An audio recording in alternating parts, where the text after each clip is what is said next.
Nagbabala ang dating senadora na si Lima kaugnay sa agresibong pagtalakay ng mababang kapulungan ng Kongreso sa issue ng pag-amyenda sa saligang batas. Sa The Agenda Media Forum sa Club Filipino sa San Juan City, tahasang sinabi ng dating Justice Secretary ang kanyang saloobin at pagkadismaya sa nangyayaring drama ngayon sa pagitan ng dalawang kapulungan ng Kongreso.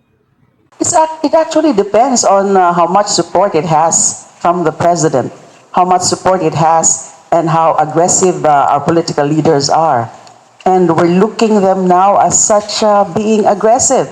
Although the House is, of course, more aggressive than the Senate, and there is some compromise now being struck that, they just have to jointly deliberate on the matter by their respective bills, the joint resolution, and instead of voting jointly, because that's the main objection of the Senate for obvious reasons. So ngayon, nagkakaroon sila ng compromise, a middle position, na sige, kanya-kanya tayong talakayan, and then kanya-kanya tayong botohan, and then ang isang condition ng Senate is that let's just focus or let's just concentrate on the economic provisions. But that is something that, we do not know whether the House accepts that, because its initial agenda has always been the political provisions of the Constitution. Kaya nga, sinusubukan muna nila itong People's Initiative because it will solve the problem about the voting. Kasi nga, Senate will never agree to a joint voting. So ito munang PI. Sinabi ng senadora na ang buong akala niya okay na nang magkasundo ang Senado at Kongreso na kanya-kanya sila sa pagsasagawa ng hearing at mag-imbita ng mga eksperto bilang mga resource person. But then again, even if meron nang nagkakasundo na sila after a few weeks of some friction between them, the reports have it that People's Initiative is still there. I thought wala na. I thought i-withdraw na. But it seems it's still there. So, mukhang siniseryoso. And that's why we have to be very vigilant and we have to voice out our opposition to it. Because these are not, an amendment, the constitutional amendment is not needed even for those economic provisions. O kaya, kung talagang itutuloy nila yan, may mga may mga suggestions din sa mga experts natin na dapat singitan ng, let's say, that the Filipinos must still have control over these industries or over these businesses na gusto nilang 100%. Yes, At sabi naman ni former Senior Associate Justice Carpio, dapat merong reciprocity clause in case talagang itutuloy na nila.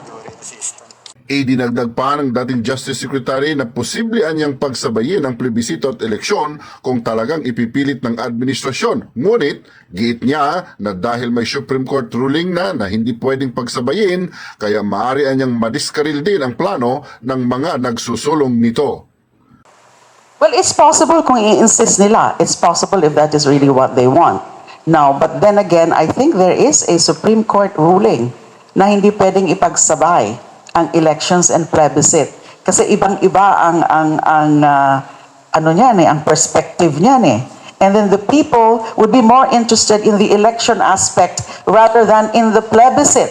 Now, how can they be enlightened about the merits and demerits of the proposed amendment kung isasabay sa eleksyon? Mawala na yan, or maybe that's part of the strategy. Isama na lang sa eleksyon, and then, na lang tayo ng mga controlled votes na magiging yes doon sa proposed amendment.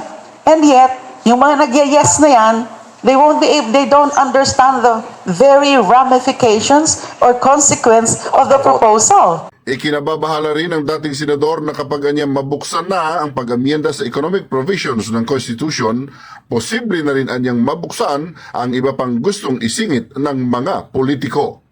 Practically, it's possible, but in reality, once it's opened up, the proceedings or the process is open, whether it's a constitutional assembly or a constitutional convention, anything goes.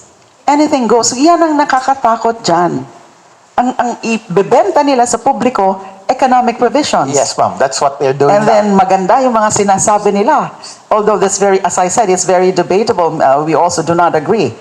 We need a constitutional amendment to effect, yung mga ano na yan in terms of attracting more investments. Yes, ma'am. But then again, pag nandyan na yung Constitutional Assembly and the Constitutional have no role anymore. It's what they would want, and the voting would be theirs and theirs alone. So what else can we do? Isa pa sa mga ikinababahala ni De Lima ay ang isinusulong ng mga kongresista na 100% foreign ownership sa sektor ng advertising at education. Maaari niyang maapektuhan ang ating kultura at pagiging makabayan kapag ito ay pahihintulutan. And the opening up, for example, of the educational institutions and also of advertising, that is kind of, it's dangerous. I was gonna say dangerous, ma'am. Correct. It's dangerous because it's educational institutions. Not then, what if, for example, Chinese entities would enter and control our educational institutes and infuse Chinese propaganda. So instead of Filipino culture, instead of the Filipino love for our country, the Chinese will inculcate in the minds of our young people that the West Philippine Sea is theirs. Yes, ma'am. So, delikado yun. Yung advertising din. Because you might affect the cultural aspect of our societal living if we open up 100% foreign ownership yung advertising. Nep Castillo nagulat para sa Bravo News.